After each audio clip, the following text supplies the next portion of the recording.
Graça e paz, queridos, graça e paz, amados. Meu nome é Emerson Borges, eu faço parte da PIBCOR, da Primeira Igreja Batista no Coração do Rio Doce.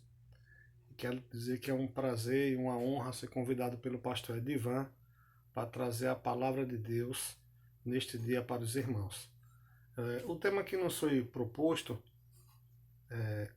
foi como está a sua fé.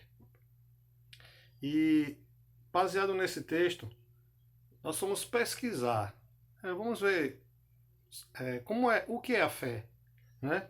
Como está descrita a fé para os homens. E olhando em alguns dicionários, olhando algumas definições, nós podemos ver que a fé é a confiança absoluta em algo ou alguém. Essa foi uma das definições que nós encontramos.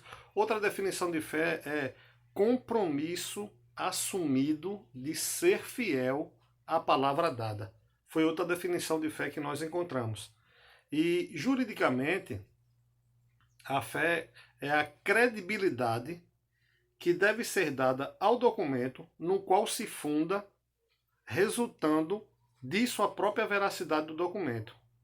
E do latim, né, a palavra fé, fides ou fidei, é crença no sentido religioso. E as palavras semelhantes, né, à fé são confiança, certeza, confidência. E palavras opostas à fé, nós encontramos covardia e desconfiança.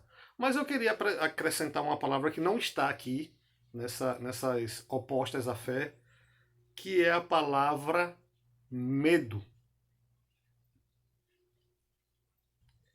Até que ponto o medo pode ser sadio? Você já parou para pensar nisso?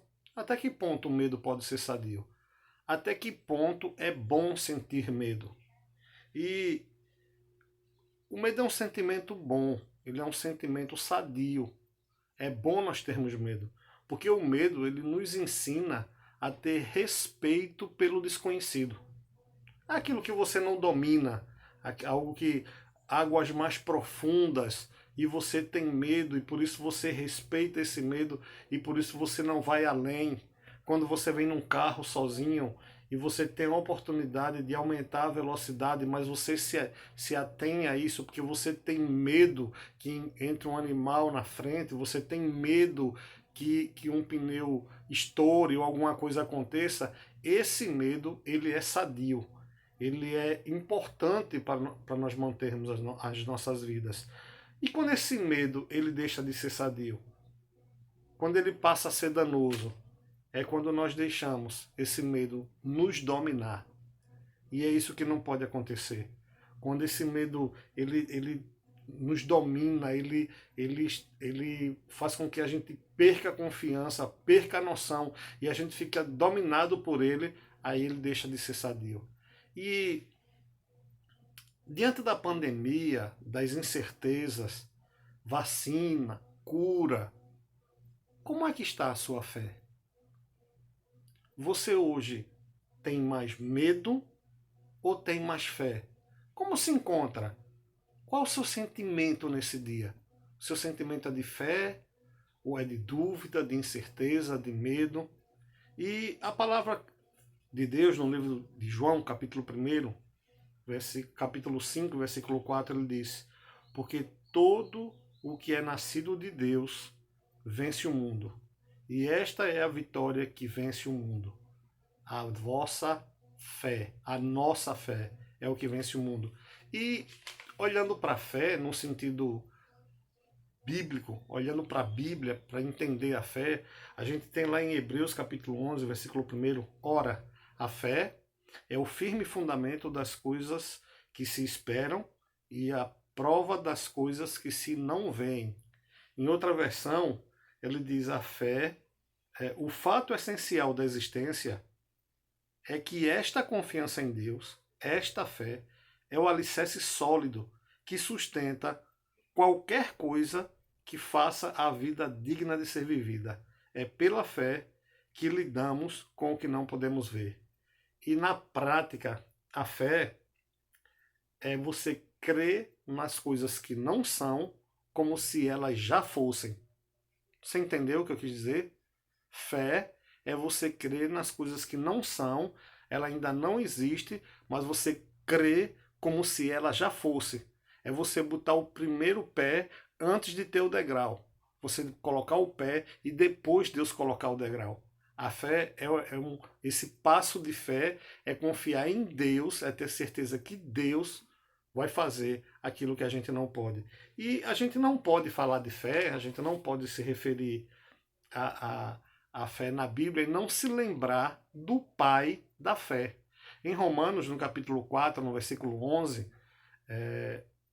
Paulo chama Abraão do pai daqueles que creem, ou seja, do pai da fé.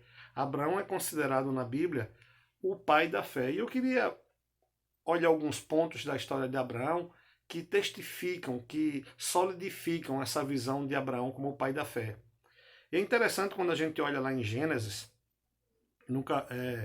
e a gente vê que Abraão morava em Ur dos Caldeus.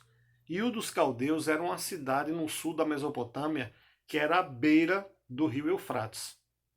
Então, uma cidade que ela beira o rio, ela já é uma cidade rica, porque ela tem água, porque as pessoas podem plantar, porque as pessoas podem colher, podem vender, comprar e terem a sua liberdade. Então, Abraão morava na Mesopotâmia, na beira do rio Eufrates, morava com a sua família, né, com seus pais, com seus entes, e essa questão na Bíblia ela é muito forte, quando você pode ver que na história de José, na história de Jacó, os filhos estão sempre juntos, a família está junta, e isso é algo muito forte na cultura judaica, e ele morava perto dos pais, e a Bíblia diz que ele estava junto com os pais, quando Deus fez o convite em Gênesis capítulo 12, no versículo 1, quando ele diz: Ora, o Senhor disse a Abrão, sai da tua terra e da tua parentela, ó, ele estava entre os parentes, e da casa do teu pai, para a terra que eu te mostrarei. Situação cômoda de Abrão na época, com os pais, com a família, morando numa cidade perto de água, perto da família, estava numa situação muito confortável. Para você ter uma ideia de como morar próximo à família é tão importante, lá em Naamã, lá em 1 Reis, no capítulo 4, quando narra a história da Sunamita, a Sunamita vem, quando o homem de Deus pergunta a ela, o que eu posso fazer contigo? Sabe o que ela disse? Eu habito no meio do meu povo. Ou seja, eu tenho tudo. Estou tranquilo aqui, está bem, não preciso de nada, né? Então veja só a importância que eles dão a se estar junto da família, a se estar em comunidade. E Deus chama Abraão, queridos, eu gosto sempre de tentar fazer você pensar no pano de fundo, no que estava acontecendo ali ao redor. Você pensar aí sentado na sua cadeira, aí na comunidade da sua casa, ele morava no deserto e Deus disse chama, é claro que eu iria. Calma. Vamos tentar transportar para os dias de hoje. Você tem o seu emprego fixo, você já tem anos de empresa e de repente você é convidado não para ir para tal cidade, não para ir para tal empresa. Deus não disse nada disso a Abraão. Deus disse: sai da tua casa e da tua parentela, né? Da tua terra e da tua parentela, da casa do teu pai, para um lugar que eu te mostrarei. Ele não deu certeza de nada. Ele não disse que tem uma terra, que tem uma tal terra, ele não disse que era aquela cidade ou tal cidade. Ele disse: não, junta aí e vai para uma terra que eu vou te mostrar. E aí começa a fé de Abraão. Porque ele ia trocar o certo, a companhia dos pais, a cidade na beira do rio, a praticidade total, por algo que ele não sabia o que era. Sai da tua terra e da tua parentela, da casa do teu pai, para uma casa que eu te mostrarei. E sabe o que aconteceu no verso 5 do capítulo 12? Nos diz: e saíram para irem. Abraão foi. Abraão confiou em Deus. Abraão não estava vendo nada. Abraão só estava crendo.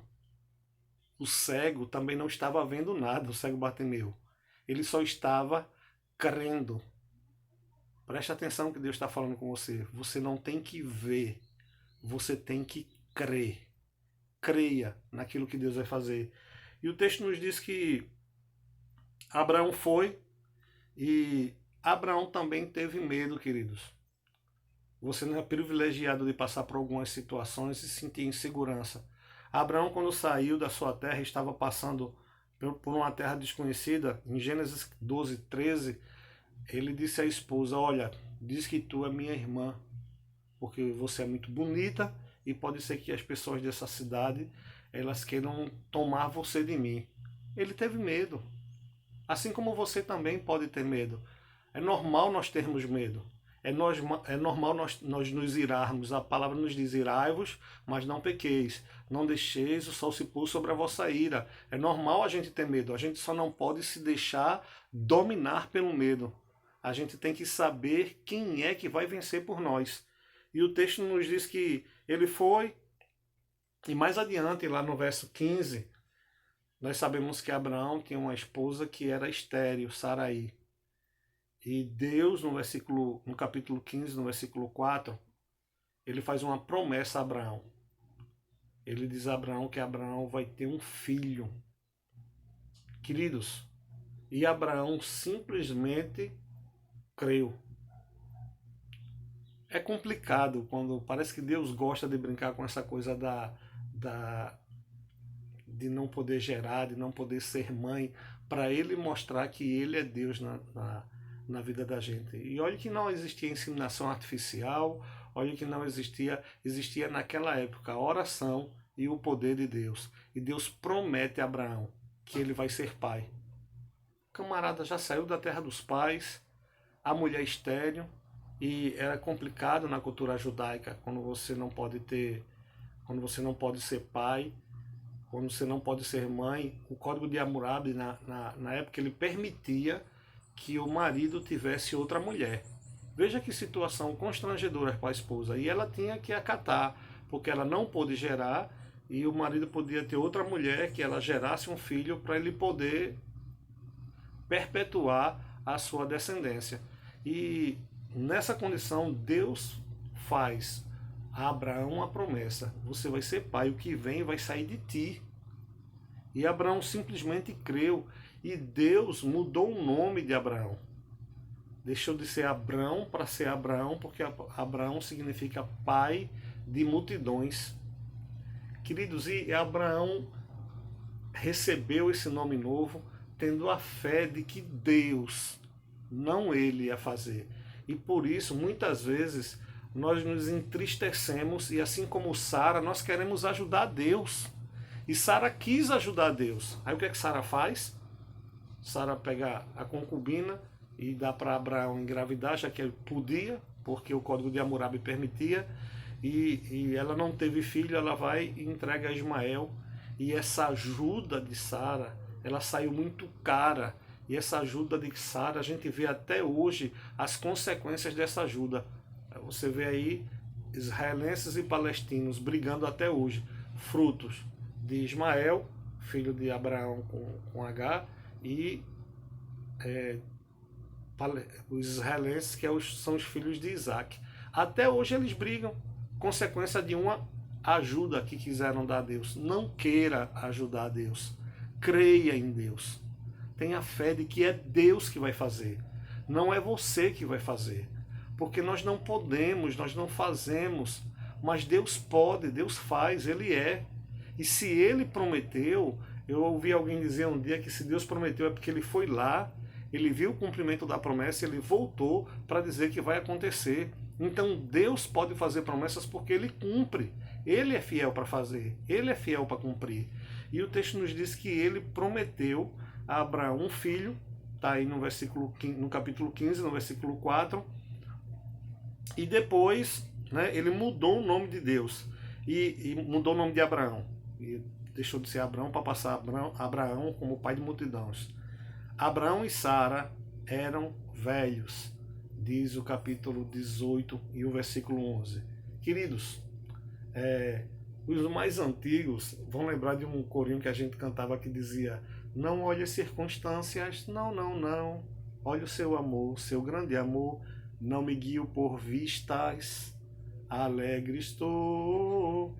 Então, Deus muitas vezes ele quer nos convidar, ele quer nos levar a não ser guiado por vistas, a não ser guiado pelo que a gente vê, mas a gente ser guiado por aquilo que a gente crê, aquilo que está no nosso coração.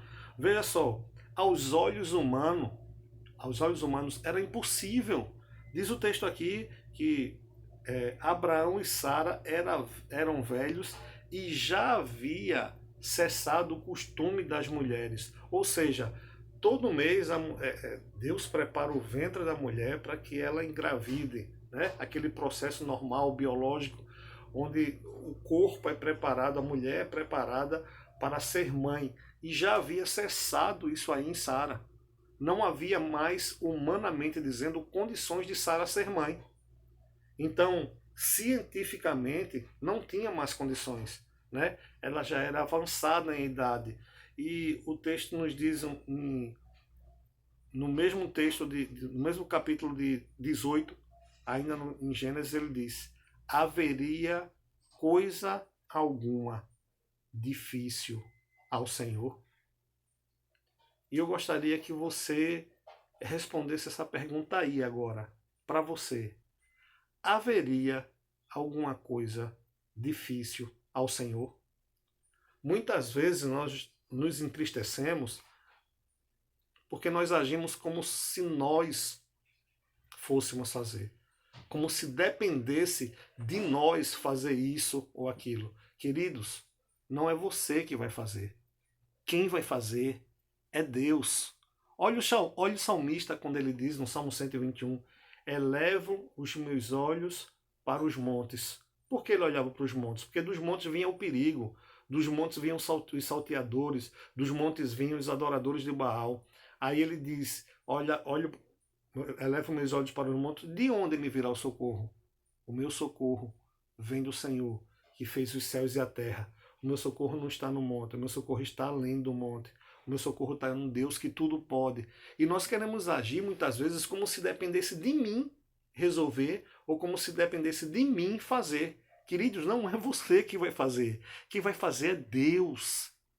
Tá entendendo? Se fosse você que fosse fazer, se fosse depender de você, aí eu diria a você, olha, realmente se preocupe, realmente pode ficar aí preocupado porque é você que vai fazer. Mas se é Deus que vai fazer, aquieta o teu coração, porque Deus não é o homem para que minta, nem o filho do homem para que se arrependa.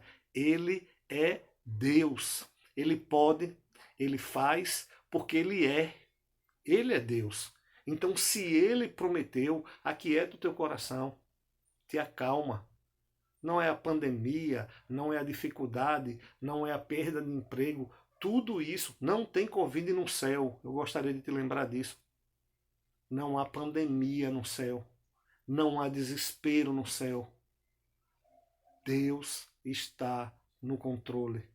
Acalma o teu coração. Abra esta palavra que é viva e poderosa, a palavra de Deus, e aprenda com ela sobre fé. A gente está vendo aqui uma história somente, a história de Abraão. E dentro da história de Abraão, histórias de fé, que Abraão foi crescendo em fé diante de Deus, e Deus foi abençoando, e Deus foi dando a ele provas de confiança, como eu sei que você tem histórias de fé para contar, como eu sei que você tem histórias de relacionamento com Deus, né? Onde você precisou de Deus, onde você contou com Deus e Deus te deu vitória e você logrou êxito, e você não pode se esquecer das vitórias que Deus te deu. E o texto continua dizendo: haveria alguma coisa difícil para o Senhor? Sara, quando Deus disse que Sara ia ser mãe, ela riu. Porque ela olhou para a condição dela, já parou o costume das mulheres, já não tenho mais idade, já não tenho mais condições. E ela riu do que ela ouviu. Mas Abraão continuou firme na fé. E o filho de Abraão nasceu. O filho de Abraão nasceu. Isaac nasceu. O riso nasceu. E Abraão pôde pegar nas mãos aquilo que era uma promessa de Deus. Você já teve a oportunidade de pegar nas mãos uma promessa de Deus?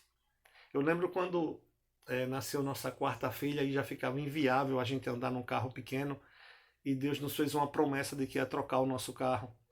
E dias depois um amigo ofereceu um carro para nós e era um carro que cabia nós 6. E quando eu vim buscar o carro e eu comecei a dirigir aquele carro, eu comecei a chorar, não porque era um carro, mas eu comecei a chorar porque eu estava dirigindo a promessa de Deus. Você está entendendo o que é isso? Você começar, quando você pega nos braços aquele filho que o mundo disse que não podia, mas que Deus disse que ia dar e ele lhe deu, como aconteceu conosco. Deus fez uma promessa de um filho para a gente e nós fomos fazer os exames, né? E os exames disseram que nem a minha esposa podia ser fecundada, porque ela já tinha progesterona de uma mulher de 80 anos, e nem eu podia fecundá-la, porque eu só tinha 10% do que eu precisava para fecundá-la. E a gente estava com os papéis na mão e ela disse, já pensou se a gente engravidasse ia ser um milagre? E Deus fez. Tá aí a nossa filha Ana, para a glória de Deus, porque quem faz não sou eu, não é você. Quem faz é Deus, querido. Aquieta teu coração, te acalma. Deus continua no controle da tua vida, Deus continua no controle da situação. E como diz a música de Sérgio Lopes, tente lembrar se alguma vez Jesus te abandonou. Tente lembrar quantas vezes ele já te levantou. Se aquiete, se acalme, não se desespere. Tenha a certeza de que Deus vai agir em teu favor. A palavra deles nos diz que se nós, homens, nós sendo maus, nós queremos dar boas coisas aos nossos filhos, quanto mais o nosso Pai que está no céu. Queridos, Deus quer o melhor para nós. Ele está no controle de todas as coisas. Ele sabe o porquê de cada situação. E ele nem precisava, mas ele coloca lá em João, capítulo 13, versículo 7. O que eu faço hoje tu não entendes, mas amanhã tu saberás. O hino de João Alexandre, ele diz assim, não tenhas sobre ti um só cuidado qualquer que seja, pois somente um, seria muito para ti. É meu, somente meu, todo o trabalho, e o teu trabalho é descansar em mim. Então descansa em Deus. Aquieta o teu coração. Não te esqueças que Ele está no controle e que há propósito em todas as coisas que Ele faz. Deus está cuidando de você. Deus está cuidando da sua família. Você olha aí aonde você está olhando, você está com o celular na mão, você está na televisão, você só consegue enxergar aí o local onde você está. Deus está enxergando você. Deus está enxergando o motivo da sua oração. E Deus já está enxergando a resolução daquilo que Ele tem para isso. Te aquieta. Deus está no controle da tua vida. Que eu espero em Deus que essa palavra possa ter falado ao seu coração. Eu espero em Deus que a resposta para como está a sua fé hoje, ela possa estar revigorada, tranquilo, sabendo que Deus está no controle e que é Ele que vai resolver aquilo que você precisa. É Ele que vai tirar o anseio do teu coração. Descanse. Nós temos um Deus que trabalha para aqueles que nele esperam. Se você espera em Deus, descanse, creia e agradeça, porque Ele tem cuidado de nós. Que Ele, pois, te abençoe.